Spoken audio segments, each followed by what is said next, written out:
दो ऐसे वाक्य हुए। पहला तो जो नीतीश कुमार ने कर्पूरी ठाकुर को लेकर पहले केंद्र सरकार को धन्यवाद किया, उससे कुछ ही देर बाद उन्होंने वो ट्वीट डिलीट करके प्रधानमंत्री का नाम लिया। फिर वो एक सार्वजनिक मंच पर आए जहां उन्होंने सीधे तौर पर परिवारवाद का जिक्र कर दिया। ये दो ऐसे वाक्य इस बात को पुख्ता तौर पर साबित करते थे कि कहीं ना कहीं निशाना आरजेडी पर साधा जा रहा है, मिर्ची लगाने की पूरी कोशिश की जा रही है। क्योंकि प्रधानमंत्री का जिक्र कर्पूरी ठाकुर के केस में इसलिए भी किया गया क्योंकि एक वक्त ऐसा था जब यूपीए सरकार में लालू प्रसाद यादव मंत्री थे, तब क्यों नहीं भारत रत्न दिया गया कर्पूरी ठाकुर को? ये एक बड़ा सवाल है। जी बिल्कुल, देखिए मैं आपको बता रहा हूं, पिछले एक हफ्ते के ही घटनाक्रम पे जाइए, नेहा 3 बड़ी घटनाएं हुई हैं, उसका जिक्र मैं कर देता हूं।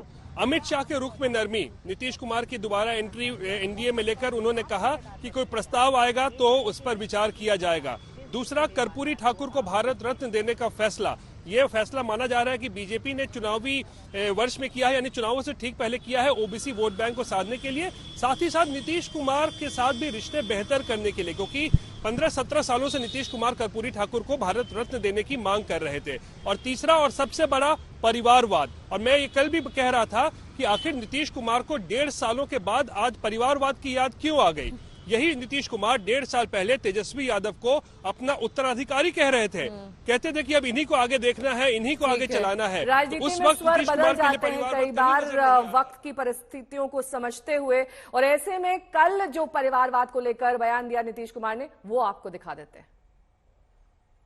आजकल तो बहुत लोग अपने परिवार को बढ़ाते रहता है, लेकिन आप समझ लीजिए कि जननायक कर्पूरी ठाकुर जी कभी भी अपने परिवार को नहीं बढ़ाए। और एक ही बात जान लीजिए कि जननायक कर्पूरी ठाकुर जी से ही सीख करके हमने भी अपने किसी परिवार को आज तक नहीं बढ़ाया है, यह पक्का जान लीजिए। अनुरोध करते रहे, लिखते रहे कि भाई जननायक कर्पूरी ठाकुर जी का भारत रत्न प्रदान किया जाए। अभी लोग नहीं करते थे, लेकिन कल कर दिया है, तो मुझे खुशी है। मैं इसके लिए केंद्र सरकार को और प्रधानमंत्री जी को भी मैं बधाई देता हूं कि उन्होंने स्वीकार कर लिया। रामनाथ ठाकुर जी को भी फोन कर दिए प्रधानमंत्री जी, तो हमको सब यही फोन किए हैं, तो हमको तो खुशी है। हमको तो फोन नहीं किए हैं, लेकिन सब प्रेस के माध्यम से हम भी उनको बधाई दे देते हैं कि इतने दिनों से हम लोग मांग कर रहे थे।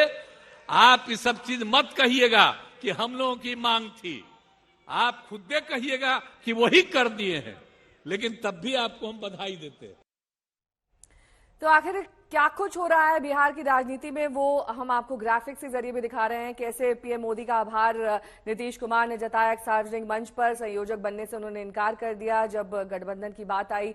परिवारवाद पर उन्होंने प्रहार किया, ये भी सार्वजनिक मंच पर उन्होंने कहा कि कभी हमने अपने परिवार को बढ़ावा नहीं दिया, परिवार के सदस्यों को बढ़ावा नहीं दिया। और सीट शेयरिंग को लेकर भी अभी भी बिहार में तस्वीर साफ नहीं हुई है। रोहित सिंह मेरे सहयोगी इस वक्त जुड़े हुए हैं तमाम जानकारी के साथ, शशि भूषण भी लगातार जुड़े हुए हैं।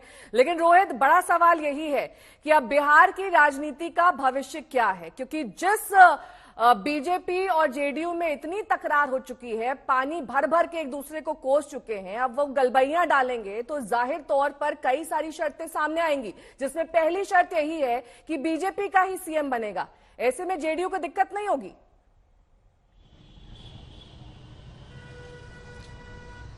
नेहा, एक चीज यहाँ जिक्र कर दूं, ट्वीट में जो उन्होंने नीतीश कुमार के भी हम बात सुना रहे थे कि मैंने अपने परिवार को नहीं बढ़ाया, उसी को इशारों में तेजस्वी रोहिणी आचार्य ने हमला किया है कि खींच जताए क्या होगा जब हुआ ना अपना कोई अपना योग्य। यानी इशारों में यहाँ पर नीतीश कुमार के पुत्र पर ही जो है वो रोहिणी आचार्य हमला बोल रही हैं कि अगर योग्य नहीं है तो फिर आप उसको आगे कैसे बढ़ाएंगे। और दूसरा सवाल आप पूछ रहे थे कि जेडीयू के रास्ते के आगे के क्या रास्ते हैं। देखिए, मैं बता रहा था, जेडीयू जो है इस वक्त कहीं ना कहीं अब असमंजस की स्थिति में है और फंस चुकी है, और बीजेपी जो है अब उसकी बार्गेनिंग कैपेसिटी बढ़ गई है। और बीजेपी के हमारे टॉप सूत्र बता रहे हैं वो ये कि भाई नीतीश कुमार अगर एनडीए में वापस आ भी जाते हैं, 2019 के फॉर्मूला पर लोकसभा चुनाव भी लड़ा जाता है, और अगर सरकार बन भी जाती है तो क्या होगा? नीतीश कुमार ही मुख्यमंत्री रहेंगे, उतनी ही 17 सीटों पर जेडीयू लोकसभा चुनाव लड़ेगी, और कुछ बीजेपी के जो मंत्री हैं वो बन जाएंगे। तो इसमें बीजेपी को कुछ भी हासिल नहीं हो रहा है। पुराने फॉर्मूले पर लौटने में। तो ऐसे में बीजेपी की अब स्पष्ट मांग है कि जब तक सीएम का पद नहीं मिलेगा तब तक नीतीश कुमार के साथ कोई फॉर्मूले पर बात नहीं हो सकती है या कोई पैचअप नहीं हो सकता है। और एक और मैं आपको विकल्प बताऊं नेहा, हालांकि उस पर अभी जल्दबाजी होगी कहना कि अगर नीतीश कुमार अड़े रहते हैं या अगर नहीं सीएम पद छोड़ते हैं तो ये भी बिहार की राजनीति में कयास लगाया जा रहा है कि संभवतः विधानसभा को भंग न कर दिया जाए नीतीश कुमार के द्वारा, और फिर बिहार में जो है लोकसभा के साथ साथ विधानसभा चुनाव भी एक साथ हो जाए तो ये बड़ी बात नहीं होगी। तो ये दो विकल्प मुझे इस वक्त नजर आ रहा है से भी नहीं इनकार किया जा सकता कि विधानसभा अगर भंग होती है तो विधानसभा के चुनाव लोकसभा चुनाव के बेहद नजदीक उसके आसपास हो सकते हैं। लेकिन आपको ये भी बता दें कि जो नई टीम का ऐलान जेडीयू की तरफ से किया गया उसमें केसी त्यागी का पद और ज्यादा ऊंचा कर दिया गया। ऐसे में केसी त्यागी से हमने बातचीत की है, सुनिए इस बातचीत के अंश। बिहार के मुख्यमंत्री नीतीश कुमार ने जननायक कर्पूरी ठाकुर की जयंती पर मैसेज दिया कि राजनीति में परिवारवाद ठीक नहीं है, और आज प्रधानमंत्री नरेंद्र मोदी ने भी राजनीतिक परिवारवाद पर सवाल खड़े किए। हमारे साथ केसी त्यागी हैं, जेडीयू के राष्ट्रीय प्रवक्ता। त्यागी साहब, जिस तरह नीतीश कुमार कह रहे थे लगभग वही बात आज प्रधानमंत्री नरेंद्र मोदी ने भी कही। देखिए, समाजवादी आंदोलन में डॉक्टर लोहिया, कर्पूरी ठाकुर और बाद में हमारे नेता चौधरी चरण सिंह, वो परिवार की राजनीति में परवरिश के खिलाफ थे। डॉक्टर लोहिया को तो जवाहरलाल नेहरू जी से लड़ना पड़ा और बाद में इंदिरा जी से लड़ना पड़ा, तो वो इस डायनेस्टिक सक्सेशन को लेकर के बहुत ही प्रयत्नशील भी रहते थे और कटु भी रहते थे।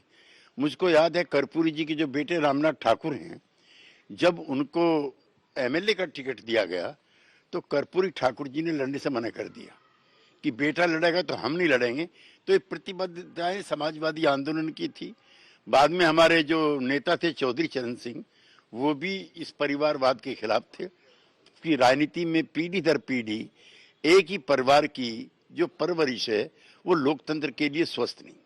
लेकिन कल नीतीश कुमार की तरफ से सवाल उठाना, आज प्रधानमंत्री की तरफ से, और आपके जो सहयोगी हैं उनके नेतृत्व में परिवारवाद या उनके परिवार के लोग दिखते हैं, तो ये माना जाए कि कहीं ना कहीं निशाना एक ही जगह है। नहीं, हम इस तरह की नहीं टिप्पणी करते हैं सहयोगी पार्टी।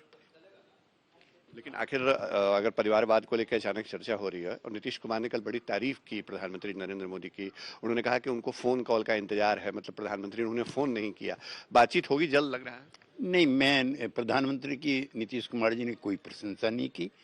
उन्होंने प्रधानमंत्री की इस बात के लिए सराहना की कि उन्होंने कर्पूरी ठाकुर जी को जनता का मान सम्मान देखते हुए और हमारे निरंतर प्रयासों को देखते हुए उनको इस बड़े पद से नवाजा।